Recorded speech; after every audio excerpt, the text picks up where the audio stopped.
It's 5:30, Mr. Mayor, whenever you're ready. Thank you, Thomas. Welcome to the City of Sugar Land City Council meeting for Tuesday, April the 6th. A little bit about our agenda tonight. In a minute, we're going to ask Councilman Porter to give us the invocation. That'll be followed by the pledge, and then we'll have two recognitions. We'll have a recognition of the Sugar Land 101 class, some of which are live in the audience, and they're ready to graduate, and we've got a few of them on the screen. That'll be followed by the winner of our Sugar Land Open Air Chess Tournament, Mr. Andrew Wu, who, by the way, is only 9 years old.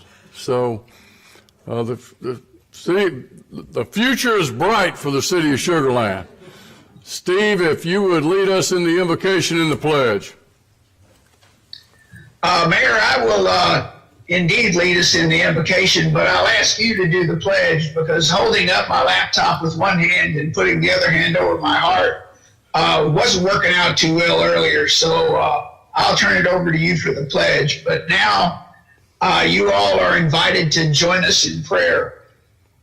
Almighty God, maker of all things, judge of all people, you are good and your love for us endures forever. You have made the heavens and the earth by your great power and outstretched arm. Nothing is too hard for you.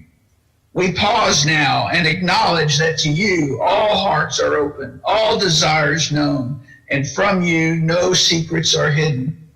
And from you alone comes all counsel, wisdom, and understanding, so that we, your all too human and fallible servants, here gathered in your name to do the work of governing fairly and justly, do most humbly ask that you send down your heavenly wisdom to direct and guide us in all our work here on behalf of the citizens of our fair city.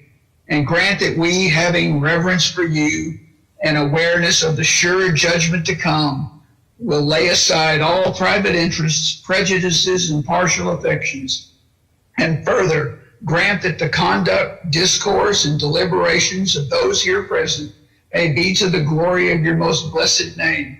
Amen. Now please join the mayor in the Pledge of Allegiance to our flag. Thank you, Steve. I pledge allegiance to the flag of the United States of America and to the republic for which it stands, one nation under God, indivisible, with liberty and justice for all.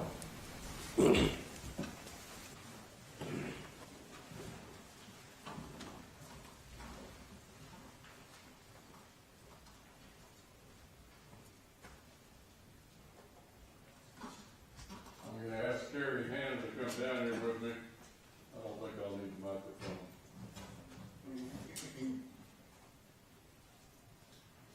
And let me address the class. First of all, on behalf of myself and the City Council, we want to thank you. We want to thank you for volunteering to become involved in our city. And we look forward to not only this graduation, but we look forward to the contributions that each of you will make, not only to our city, but to our community at large. So with that, a little bit about 101 began in 2004. The goal was to get our citizens involved in local government, to understand the services that we provide, to get to know the directors, the city manager, the assistant city managers, so that you all would have a relationship with and understand those services that are really the closest to you. I mean, all the things that we provide, police, fire, EMS, water, wastewater, roads, all those things are things that we enjoy day in, day out as citizens of Sugar Land. And we wanted you to understand, get a look at that business, and then make decisions, individual decisions, to get involved in either City of Sugar Land, a board or commission, city council or mayor, or other roles in the community based on your experience in this class. This was our 19th Citizens Academy. I think there were a couple of years where we did two when we did the initial annexation, so we did a couple of, do I need that? I guess so you can record it. One of the goals was not only to just involve people in the community, but from all aspects of our community.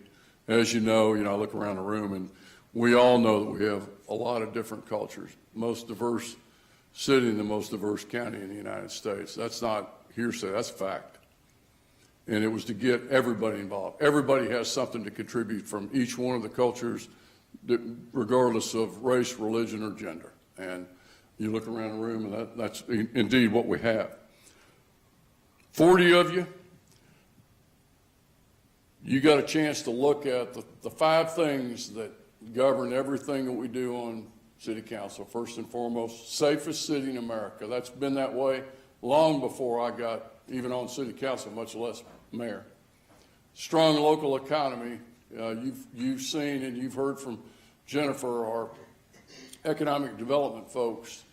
We don't just talk about it, we get involved in it.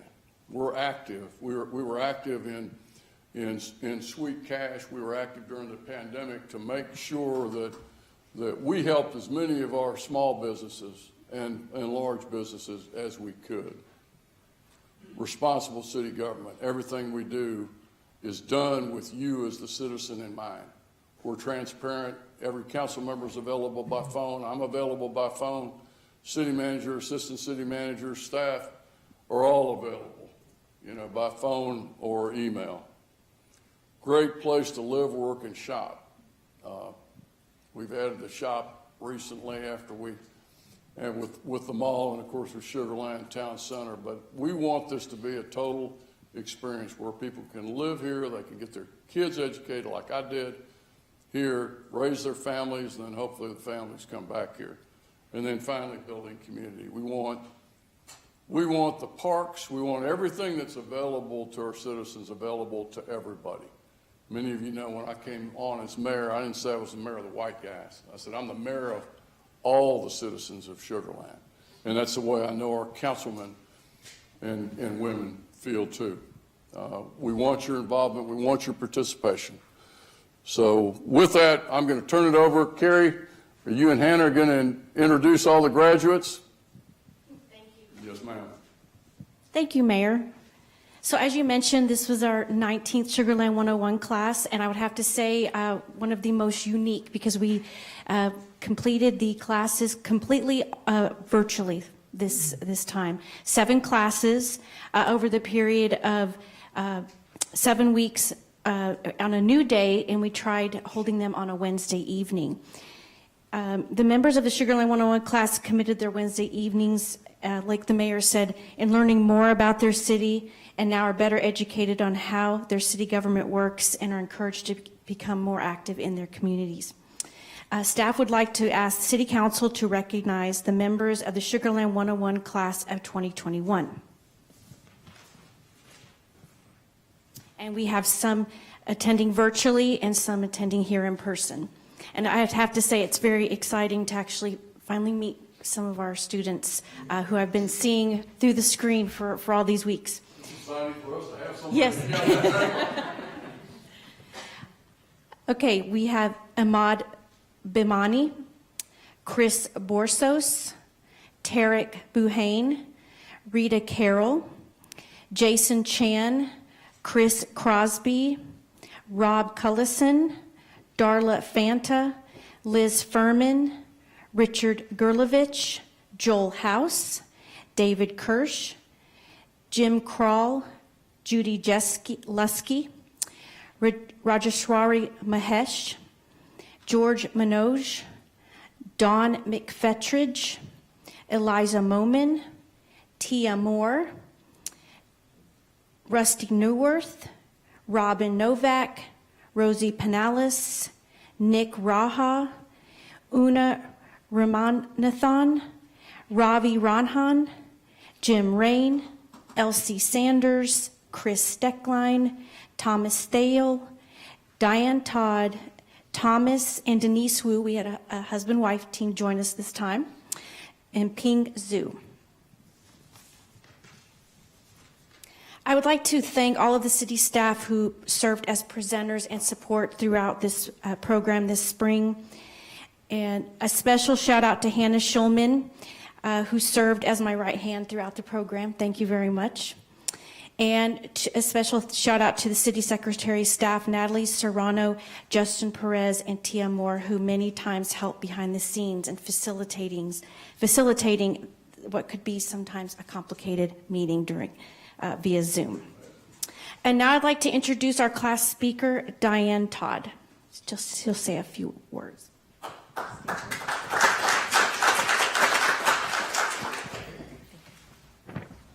afternoon, Mayor Zimmerman, City Manager Goodrum, and members of the Cityland City Council. On behalf of the Sugarland 101 students of 2021, we wish to thank you for providing this course. Over several weeks, we received presentations from the mayor, council members, city managers, and department heads. Each speaker explained their function and shared the challenges they face each day. We had a lot of questions, and they gave an answer to every single one. We gained insight to the democratic council manager style of government, a popular with cities our size and a proven success here in Sugarland.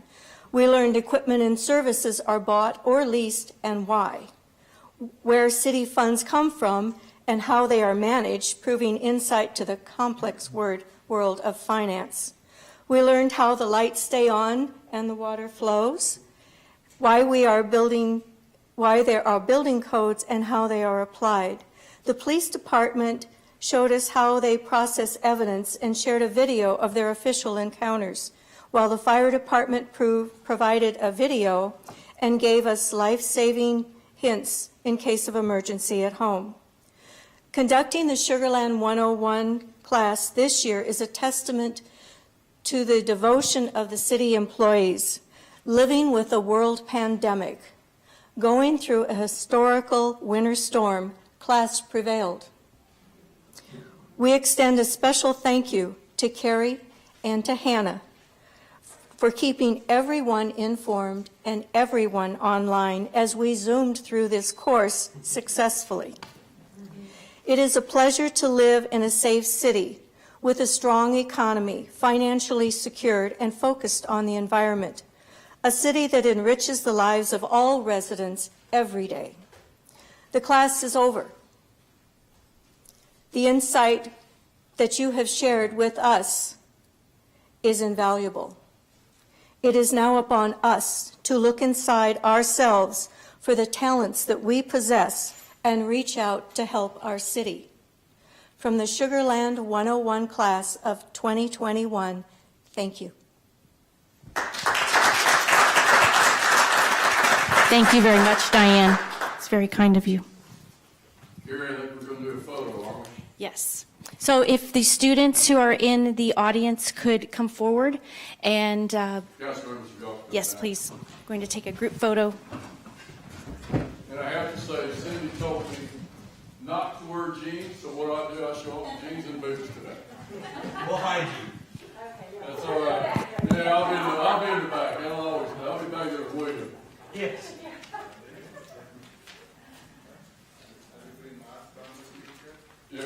Yeah, we want to do mask here? Yes, please. Yeah, I think Yes, if you could keep your masks on, please. there we go.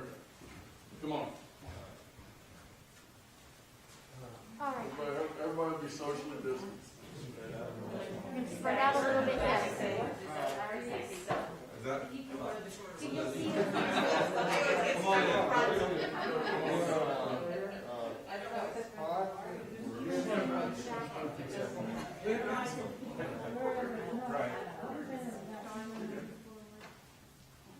Come on, Hannah. There we go.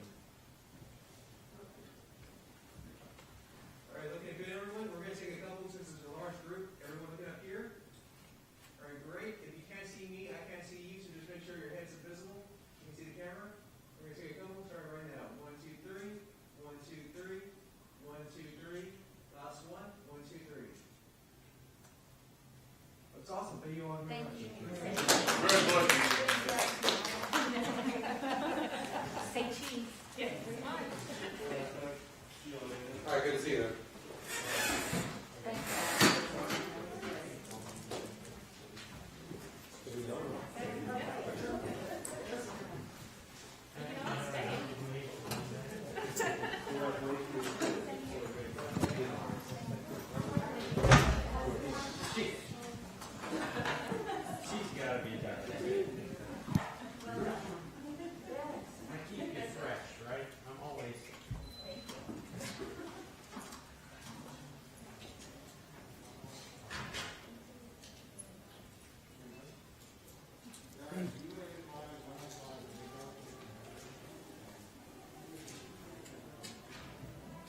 Our second recognition tonight is, I think, very special. I gave a little bit of insight as to the age of the young gentleman that won our Sugar Land Open Air Chess Tournament, and I'd like to ask Kimberly Terrell, Andrew Wu, and I think Miss He? Yeah.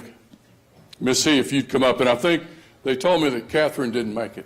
Okay. Okay. Kimberly, could you introduce it for us? Absolutely. First, I'd like to tell you a little bit about the chess tournament. So the City of Sugar Land, in conjunction with the Chess Refinery, held its very first open-air chess tournament last month right here at Town Square. It was attended by 80 people from all over. They were from all over the state. We had some from other states as well, our adjacent states, and they were all ages. It wasn't just, I just want to point out that it wasn't a child's tournament. It was, Andrew was competing against people of all ages, and it was an all-day tournament. So there were 3 rounds. In case folks out there don't know about chess tournaments, it was 3 rounds. So Andrew won all 3 rounds, as did 2 other people. So it was a 3-way tie, but there's some computer program that calculates how he did in the tournament, and it figures out who won the tournament. So Andrew won the tournament. But unlike other events, we didn't find this out till later because unlike other events, people don't, there's not a stage at the end. I'll take this off. There's not a stage at the end, and people don't stand up and get awarded things. It's kind of people just leave, and so we found this out later. So it was really exciting for us that we had a Sugar Land resident win our very first chess tournament, so we're very excited. And Andrew won, he won bragging rights, of course, for our very first tournament, but he also won a cash prize, and they get points for the tournaments that they win, so he gains points and ends up going up the ladder there, so we're super excited. Andrew, we've got a proclamation for you from the Office of the Mayor, Andrew Wu, Citizen Achievement, April 6th of 2021. Whereas 9-year-old Andrew Wu of Telfair placed first in the top section of the Sugar Land Open Air Chess Tournament that was held on March 13th, 2021 in Sugar Land Town Square. And whereas of the 80 people registered in the tournament, 40 in the top section, 40 in the bottom, Andrew tied for first. And whereas due to a large field of players and a few rounds, 3 total, 3 players tied as they each won all 3 of their rounds. Tie breaks are determined, as Kimberly said, by a computer program and are based on how the players played their games individually. Andrew won the tournament through the computer-determined tie break. And whereas notably, Andrew gained 178 rating points from this tournament, from 1532 to 1710. Additionally, this chess tournament included no age categories, so Andrew competed against other players in his skill set, regardless of their age. I'm glad I work in this thing.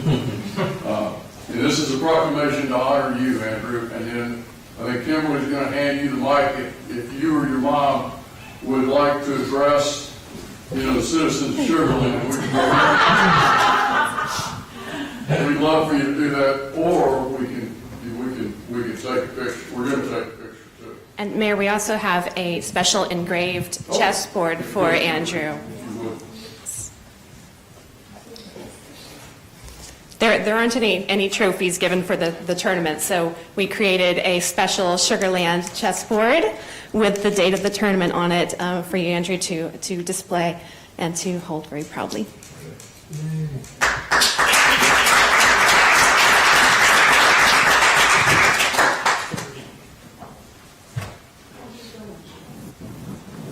Council, if y'all will come down.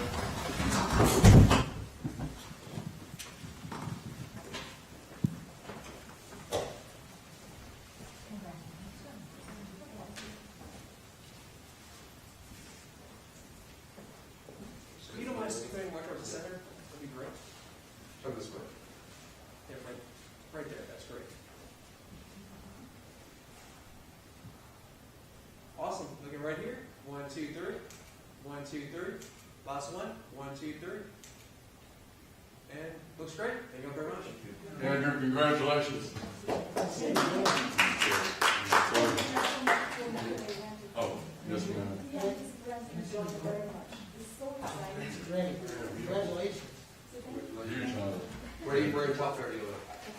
Yeah, I'm your city council member. Do you have any? Yeah, good job. Thank you. Would you take a picture? Yeah. I'd love to take a picture.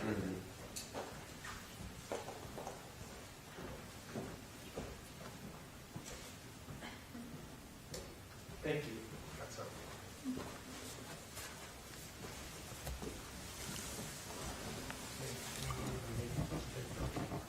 Thank you, Andrew. Miss E.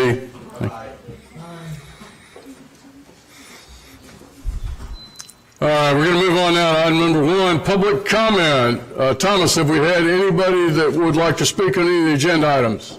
No, sir, we sure don't. Move on to item number 2, consent agenda. Everything on the consent agenda is considered normal business unless a council member wants to pull an item, at which time we'll have a brief presentation by staff. Do I have a motion?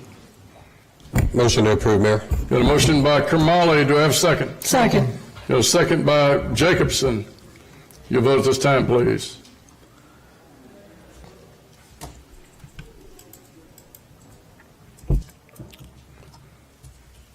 And we have a 7-0 vote. Thank you, council. Item number 3, public hearings. 3A, public hearing. Receive and hear all persons desiring to be heard on the creation of a public improvement district to finance improvements for the Park at Eldridge subdivision, an approximate 21-acre single-family residential development located at the southwest corner of West Airport Boulevard and Eldridge Road. And we have our own Lisa Kosich-Meyer, Director of Planning and Development Services. Lisa. Good evening, Mayor and City Council. So before you this evening, the city has received a petition from Beeson Properties petitioning for the creation of a public improvement district for a new subdivision development known as the Park at Eldridge. So the action items for you this evening are to hold a public hearing followed by your consideration of approval of a resolution for the creation of this PID. Next slide. So a little bit of information about the Park at Eldridge. It's an approximate 20-acre proposed single-family residential development. In total, it would be about 89 patio home or zero lot line lots. The property is located at West Airport and Eldridge Road.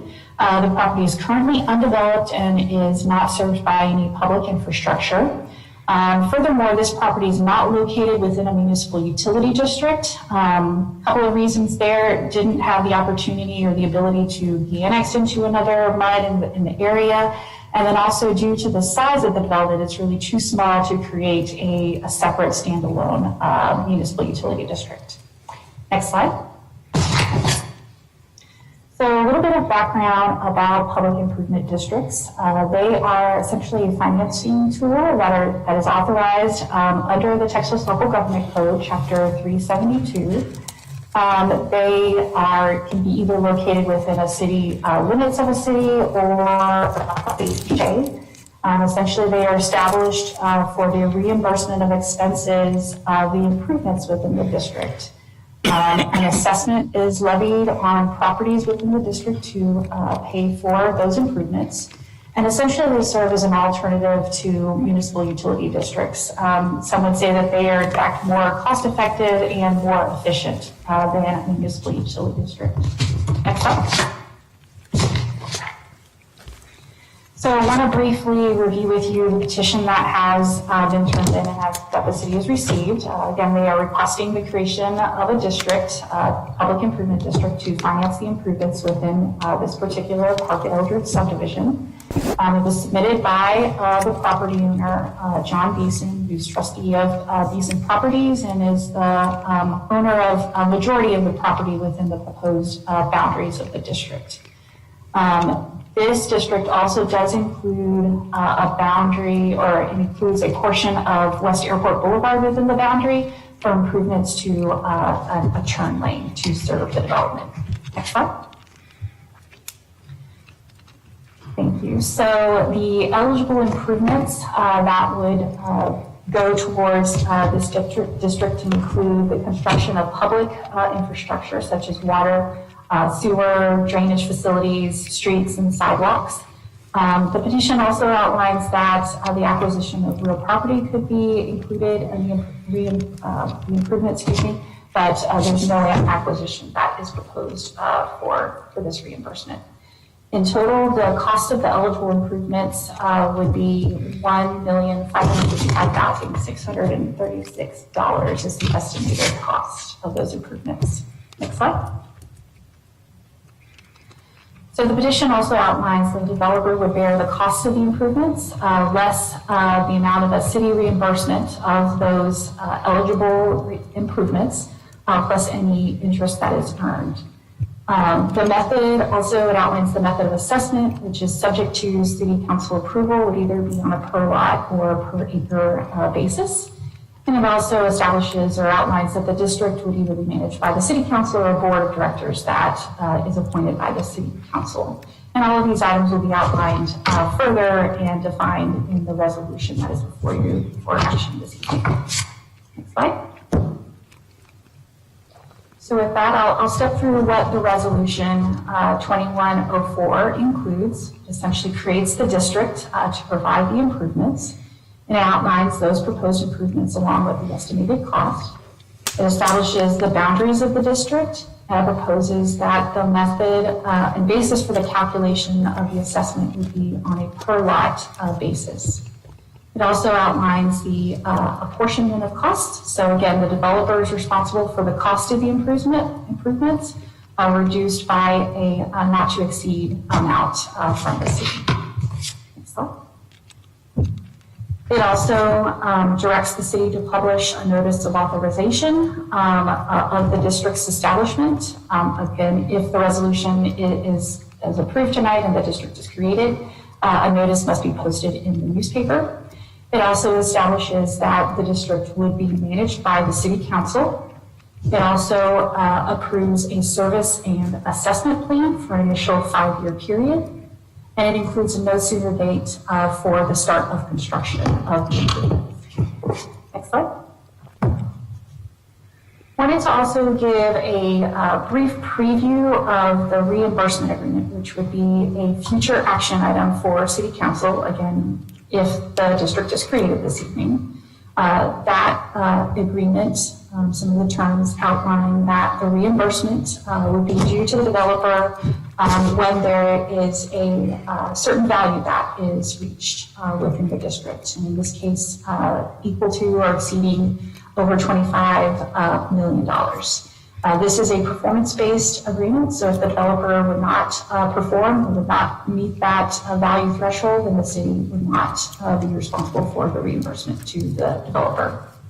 The city anticipates the issuance of debt to fund this reimbursement, and that debt service would be supported by both the assessment that is collected from each of the properties within the district, as well as a city reimbursement of a portion of the property taxes that are collected from within the district.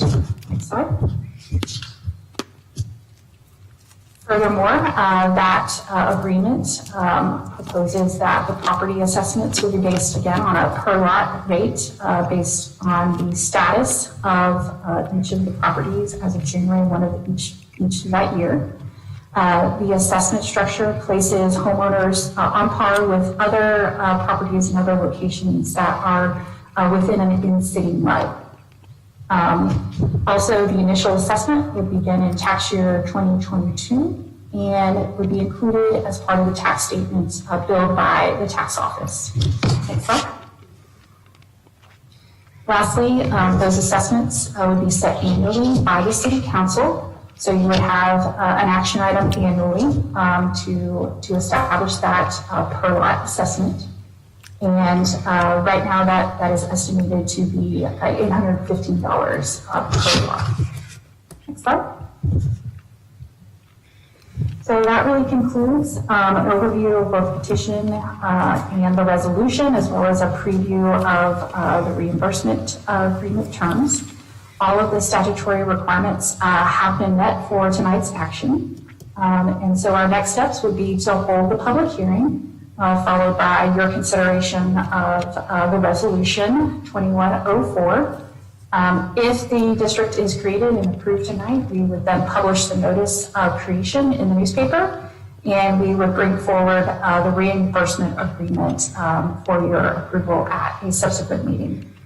Most recently, we presented the petition and the terms of the agreement to the Finance Audit Subcommittee, and they were supportive of bringing this request forward for city council action. That concludes my presentation. With that, staff recommends approval of resolution 2104, creating this public improvement district for Park at Eldridge. I'd be happy to answer any questions following the public hearing. I'm also joined by Mr. George Carmichael and Ms. Angie Lutz with ABHR, who are developers representatives, as well as we have our very own Rosita Bouchon, who is our budget manager, and we're all available to answer any questions following the public hearing. Thank you, Lisa. Council members, if you'll hold your questions till after the public hearing. This time we're going to open the public hearing, ask anybody that wants to be heard on the public improvement district. Thomas, have we had anybody sign up? No, sir, we don't have anybody signed up in advance, sir. Anybody in the audience? Hearing none, we're going to go ahead and close the public hearing, and we're going to move to consideration and action on City of Sugar Land Resolution number 2104, a resolution of the City Council of the City of Sugar Land, Texas, establishing the Park at Eldridge Public Improvement District. Council members, any questions? Do I have a motion? So moved. Got a motion by Councilman Porter. Do I have a second? Second. I've got a second by Councilman Lane. If you'll vote at this time, please.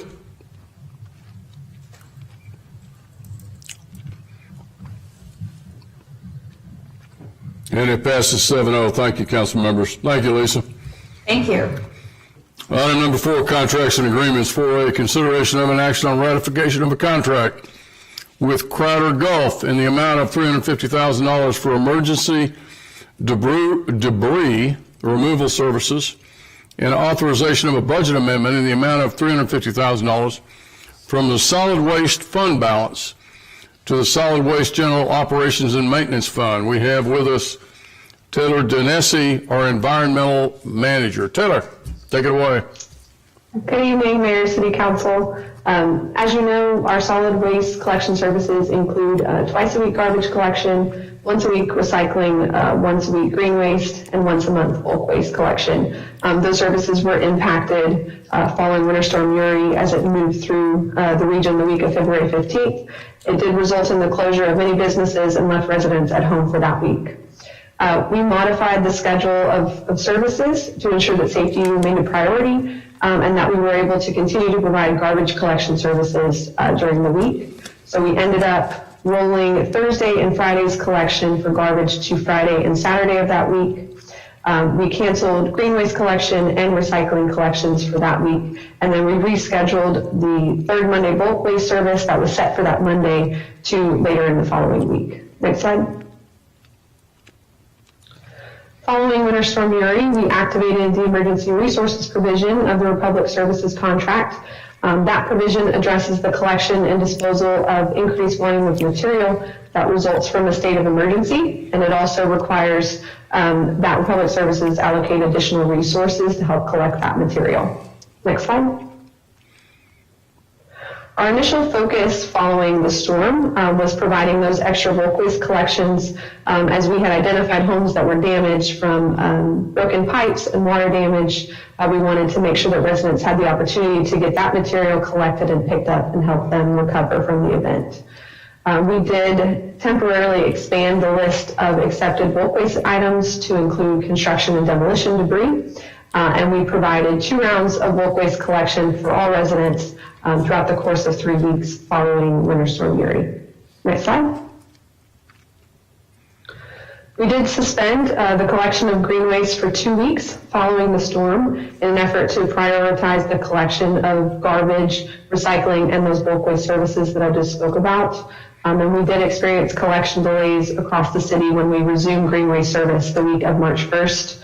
At that time, Republic had started servicing an additional 2 days a week, and despite that, we're still seeing delays in green waste and bulk waste collections. Next slide. We then initiated the transfer location at our city prison property on March 9th, which allowed for us to continue to remove green waste and limit the amount of time the trucks spent going to and from the landfill. And we utilized city staff to operate that transfer location and help facilitate the loading of the roll-off containers that were being transported from the prison property to the landfill for final disposal. Even with the transfer location, we still experienced service delays, and we continue to see increased volumes of material being placed out for collection across the city. Next slide. We then executed an emergency contract with Crowder Gulf in an amount not to exceed $350,000 for debris collection and removal services. Those collection operations started on Friday, March 12th and ran through Wednesday, March 24th. And during that time period, Crowder Gulf collected about 25,000 cubic yards of material. Since then, their collection operations across the city have concluded, and they are focusing their efforts on hauling the accumulated material at the transfer location, hauling that out to the landfill. Next slide. So just a quick breakdown on what we've collected. The first set of bars there show our volume of garbage and green waste that was collected from February through March of 2020. And then you can see the next set of bars is the material that we have collected through that time this year, including the material that Crowder Gulf has collected. A few things to note here. The material that is at the prison site is still being processed, so we've estimated those volumes, and we will have final collection volumes once we close out and the services at the prison property. And then the majority of the material that was collected by Crowder Gulf was very heavily bagged green waste and leaves, which is not something that they typically collect. They are used to collecting trees, large piles of construction and demolition debris, and things that you typically think of after a hurricane or a major flood event. So this event was quite different from what we've historically seen, where most of the material was leaves and bags of small vegetation. Next slide.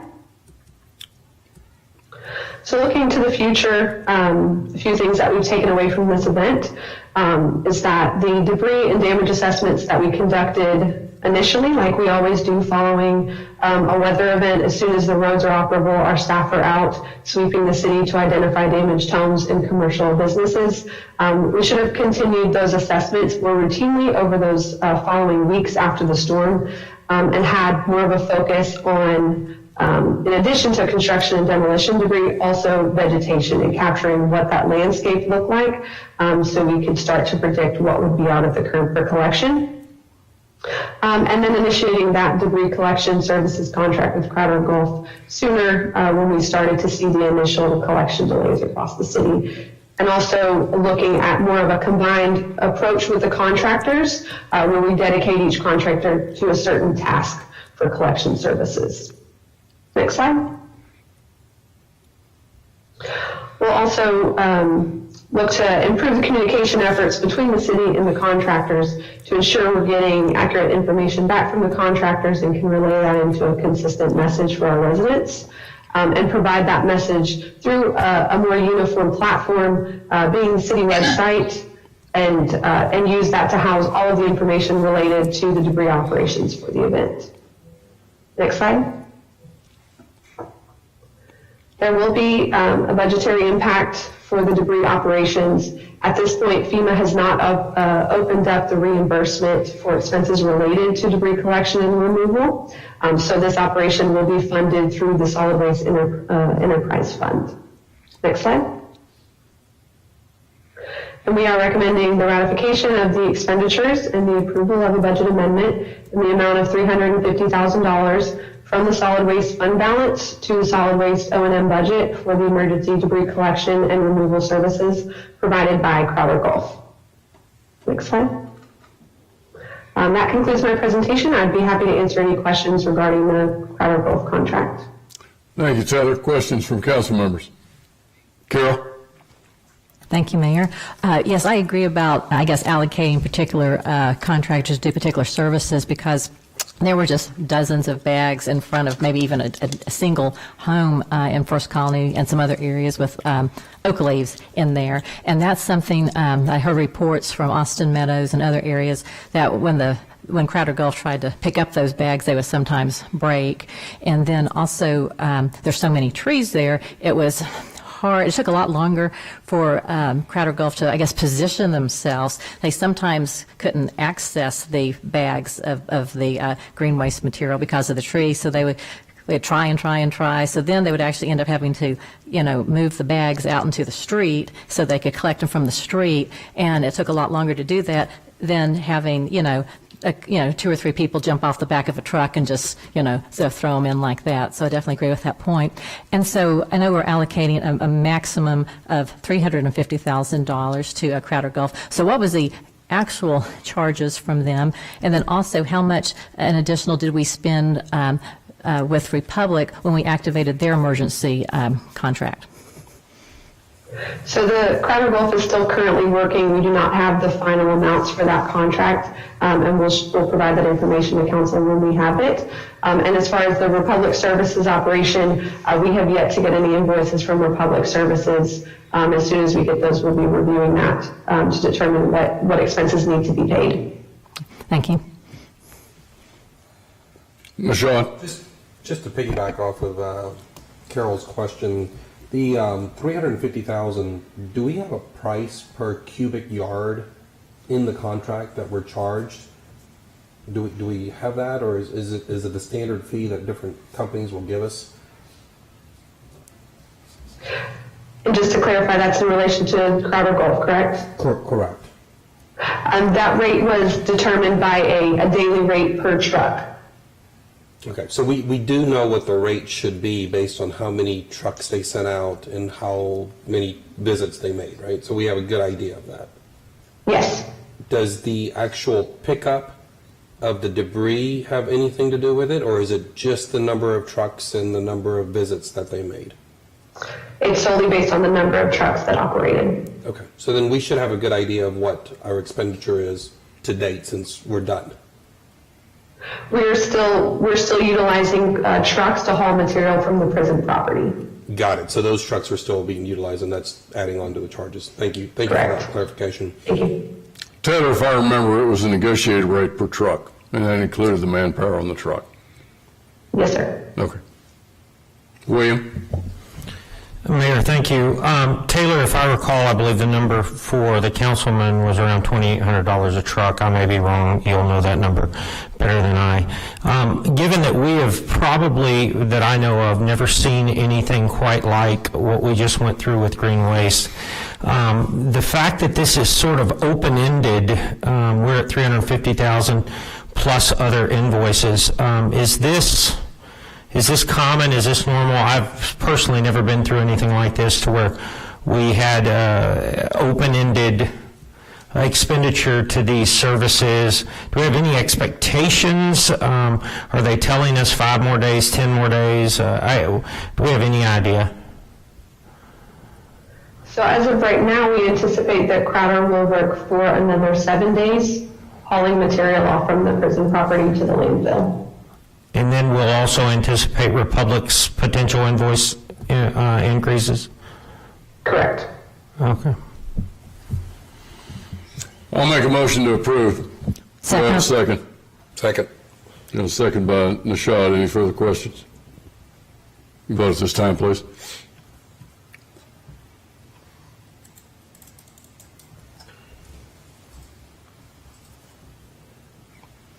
Thank you, Council. 7-0 vote, passes unanimously. Item number 5, ordinances and resolutions. 5A, consideration of an action on City of Sugar Land Resolution number 2103, a resolution of the City Council of the City of Sugar Land, Texas, approving a non-construction advance funding agreement with the State of Texas, acting through the Texas Department of Transportation for a congestion mitigation air quality off-system project, CIP number CMU 2004, High-Side Communication Improvements Project, and making this resolution a part of the agreement we have with us Andrea Broughton, our Assistant City Engineer. Andrea. Yes, sir. Good evening, Mayor and City Council members. Thank you for your opportunity to present this to you guys. First of all, I'd like to provide a little bit of background for this item. City staff identified that the high-site communications infrastructure had reached the end of its useful life and needed to be addressed. This infrastructure that we're speaking of is critical and needed for the operation of a couple of critical items throughout the city, which includes the traffic system of signals, preemption used by emergency service vehicles, and synchronized timing plan to provide the efficient movement of traffic throughout the city. In addition, it is also critical to the operation of the license plate recognition program under the police department, and also used for the supervisory control and data acquisition, more commonly referred to as SCADA, for the wastewater infrastructure operations. Next slide. In 2018, city staff applied for a congestion mitigation air quality grant to support the funding for the identified needed replacement of this hardware. The grant application was facilitated through the Harris-Galveston Area Council, and staff worked very hard on this application. It required numerous justifications that the results of these proposed improvements would actually warrant this investment. One of the larger items that was included in there that staff worked very diligently on and collected data to support it was the cost-benefit analysis, which was required to demonstrate delay benefits, benefits in level of travel time, emissions decrease, and safety benefits. Next slide. Here we have just a brief overview map of the 8 intersection locations that are included in the scope of the improvements where the benefits will be seen. Next slide. This particular grant is federally funded, and the funds are administered locally by the Texas Department of Transportation, or TxDOT. The total project cost is $2,339,943. This grant is specifically an 80-20 cost share grant, where the federal cost share is approximately $1.8 million, or 80% of that project cost, and the local cost share, which is the city share of this project, which is approximately $467,000. The advanced funding agreement is required when receiving grant funds, and the AFA must be approved and entered into by resolution from the city. The state will be responsible for securing the federal and state share of the funding required for the project, where the city responsibilities will be to apply for the reimbursement of the materials purchased for this project. Next slide.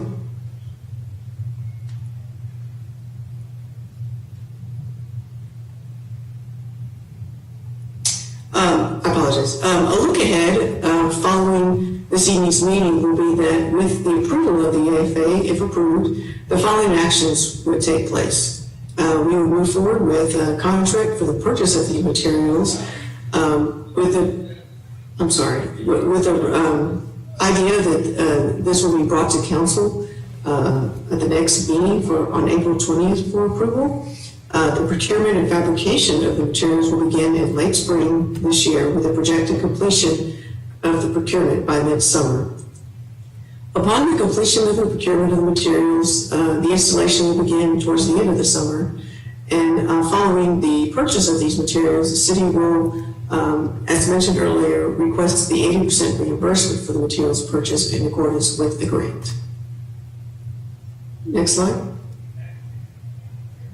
So tonight, we come to you, City Council, and request approval of resolution number 21-03 for the advanced funding agreement with the Texas Department of Transportation for improvements to the high-site communications infrastructure, CIP CMU 2004.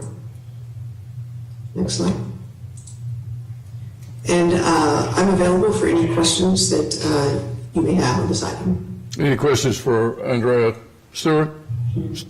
I'll catch you next, Steve. Thank you, Mayor. Andrea, question, please. Question and follow-up. What's the expected turnaround time for receiving the reimbursement?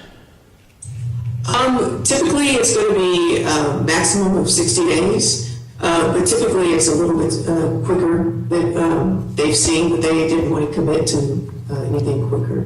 So what the process would be is that we would pay the invoice, and then we'd have to provide the invoice as proof that we made that purchase and submit that to TxDOT for reimbursement through their formal process, and then we would receive the funds back. Okay, and then follow-up, please. Out of what fund does this advance come from? I'm sorry, I didn't understand that last part. Where are we getting the money for the 60 days? What fund are you taking the money from, Andrea? Yes, sir. We have $730,000 available, allocated to the CIP CMU 2004 existing budget. Okay. We have to come up with actually 2.3-ish right now, and then we get reimbursed 1.8? No, so what's going to happen is that we're going to actually purchase those materials in separate POs so that upfront cost wouldn't hit the city to be paid out until we're going to phase the reimbursement request to not get into a situation where we don't have money for the project. Okay, thank you. Yes, sir. Steve, and then I'll get to you, William. Yeah, thank you, Mayor. It's a similar question that Stuart just raised, which is this just approves this agreement, but it doesn't commit us to spend the money. As far as I can tell, all it does is allow us to get reimbursed if we do spend the money. Is that right? I guess I don't understand. Commit us to spend the money? I mean, the agreement specifically is for reimbursement, so it gives us the avenue and agreement to say if we spend this money, we are eligible to, they will reimburse us 80% of any money we spend on this project in accordance with the grant language. Rich said, we have about a third of the money that this thing is going to cost, and that we have to spend the money first and then reimburse. Is that correct? That's correct. So I'd like to see as a follow-up the cash flow on this deal. Like, how are we going to turn 700,000 into 3 million? Right. As a follow-up. Sure, and we can do that in a follow-up. We actually have the contracts that we were going to bring forth on April 20th. Was this the next meeting, council meeting? We can bring that information at that time for you. If you got a chance, I'd like to see it before that meeting. Okay, yes, sir, we can do that. Steve, this may help. As I understand, there's two parts to this. One is the purchase of the actual materials. So you purchase the materials, that's worth X. And then you submit a reimbursement request through TxDOT. They reimburse that, and then you actually authorize the work to be done. So I'm not sure that you have to be out of pocket for the entire 2.3 million, or whether it's some portion of that. That's as I understand it. Jesse, I think you just came on. Can you confirm that? Yes, that's correct. We have two separate items is going to be in front of City Council at next meeting. One is the purchase agreement for the material. The other one is the installation. And I hope I was wishing, Jennifer Brown is at meeting. She can explain a lot better on the cash flow side. And I think City did this type of project before for the reimbursement. We don't have to have all the money in the bank to start this project. The good thing is we're getting 80% of that, $2.7 million almost free, 80% free, and the 20% is already in the budget. Jennifer Brown worked this type of project before for us, and she has a very good explanation how that cash flow works, but we will provide the explanation how that works after this meeting. Thank you very much. Thank you, Jesse. William? Sir, you guys have kind of directed my questions about the finances, but I still have one follow-up question about this. I know we're not necessarily talking about the hardware at this time that we're purchasing, but is this something the citizens will see different as they travel through the city, or is it going to be sort of invisible, all of these new abilities, which is fabulous? I know that's off the finance question, but is this some new technology that we won't see or we will see on the streets? I think you will indirectly see it because the current hardware that is in place is currently failing. And if we do not move forward with replacing it with new hardware, when it does fail, you will see the effects of that because, for example, the license plate recognition program will no longer operate properly. The traffic signal timing, you won't have the flow where like you have the progression of the green light, green light, green light. In successive intersections, possibly the preemption may not work for emergency vehicles trying to get to an emergency call. Things of that nature would occur without this replacement of the hardware. Fabulous. I think that's awesome. Thank you. Motion approved. Jennifer, go ahead. And then Carol. On the license plate recognition cameras, are we just replacing or are we adding more around the city? This particular project is replacing, and we will have spare parts to maintain the hardware moving forward. Thank you. Carol? Thank you, Mayor. So you expect TxDOT's reimbursement within 60 days. So what happens if it stretches out, 120 days or 180 days? What kind of impact would that have on us?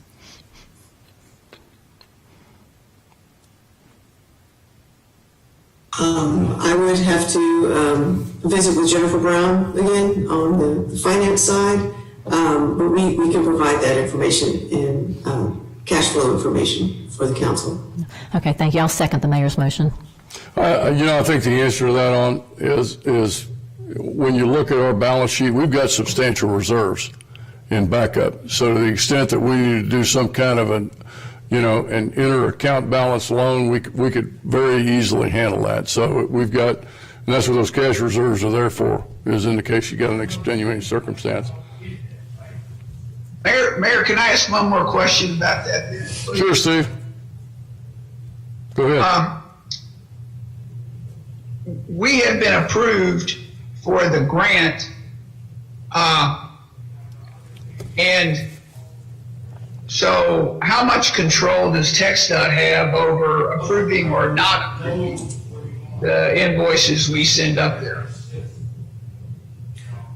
So the language of the AFF, the Advanced Funding Agreement, talks about the materials, and it specifically outlines the scope of the materials that they will approve. And we've had numerous meetings with them, and we've talked about the items that we're moving forward with purchasing and installing.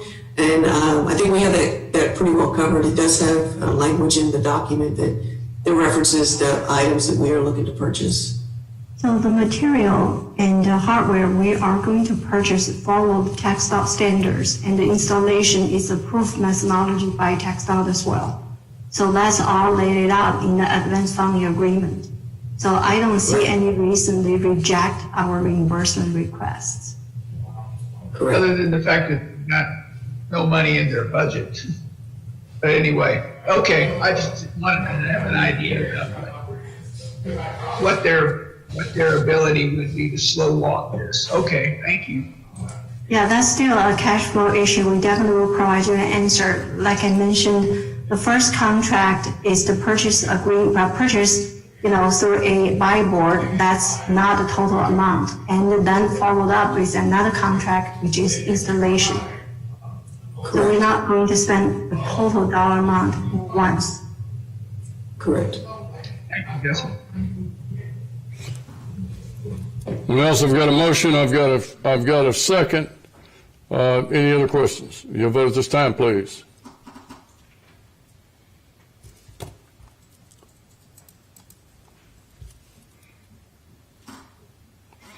And it passes 7-0. Thank you, council. Thank you, Andrea. Thank you, Jesse. Item number 6, City Council City Manager reports. 6A, council member reports. William, let's start with you. Sir, I have had a very busy week, but I have no new report today. Michelle. Mayor, April is Child Abuse Prevention Month, and this past Saturday, I worked with Norman actually on the streets of First Colony Boulevard, and we put up blue ribbons along First Colony Boulevard with the Exchange Club. So thank you for the Exchange Club for doing that across our city. Our city looks really nice, lots of blue ribbons. I also attended an Easter egg hunt with Constable Nabil Sheikh in Telfair. Constable Nabil Sheikh is of Precinct 4. And of course, I had to attend Bollywood Nights at the Movies a couple of Fridays ago. That's it. Stuart. Mayor, you and I attended the Sugar Creek HOA annual meeting, and along with Councilmember Lane, and maybe just she and I, we attended the Police Department retirement celebration, and I also attended the Kite Festival. Jennifer. No report, Mayor. Carol. Thank you, Mayor. Well, I would like to thank the mayor, city manager, my colleagues on council, and staff for all of their great work this past year. That was encapsulated in the State of the City presentation. And I would like to thank staff on the great job they did on the International Art and Kite Festival that was held at Brazos River Park in the heart of District 4. There were a lot of families that were out there just enjoying the festivals, and Councilmember Kamali also attended that. And then I attended the Fort Meade Mayor and Council Association meeting in Rosenberg with council members Cromali and Jacobson. And then I also tied blue ribbons in awareness of Child Abuse Prevention Month, and I tied those ribbons along Commonwealth Boulevard. Thank you, Carol. Steve. Thank you, Mayor. No outdoor meetings attended. A lot of interaction email-wise with the residents of District 1, and I'm steeling myself for the onslaught that's coming since the ghost trains are back. The ghost trains. Wouldn't worry that, Steve. We'll get on and I'll call the new representative over there. I'd like to remind everybody that AAA baseball is alive and well in Sugar Land. It opens in May. The first week they'll be in El Paso, second week they'll be here in the wonderful town of Sugar Land at Constellation Field. Jennifer, do you remember those dates? It opens on May 6th, but they're away, and then they come here. I think it's May 20th. Opening day in Sugar Land. And then I've busied myself with our wonderful representatives and senators up at the state capitol, and I think you guys have already heard about that, so we'll move on to item number 6B, the city manager report. Thank you, Mayor. You and I had the opportunity to meet with MIAC yesterday, and what an impressive group of students and all high school juniors that are way further along in life than I was as a high school junior. Also wanted to thank Gary Sanford, the longtime general manager of the Sugar Creek neighborhood, has retired, and he's been a huge advocate for Sugar Creek and for the city, and just wanted to wish him well in his retirement and thank him for all his years of service to his HOA and to the city by making that HOA better. That's it, Mayor. Thank you, Michael. Do I have a motion to adjourn? There we go. We're adjourned at 6:35.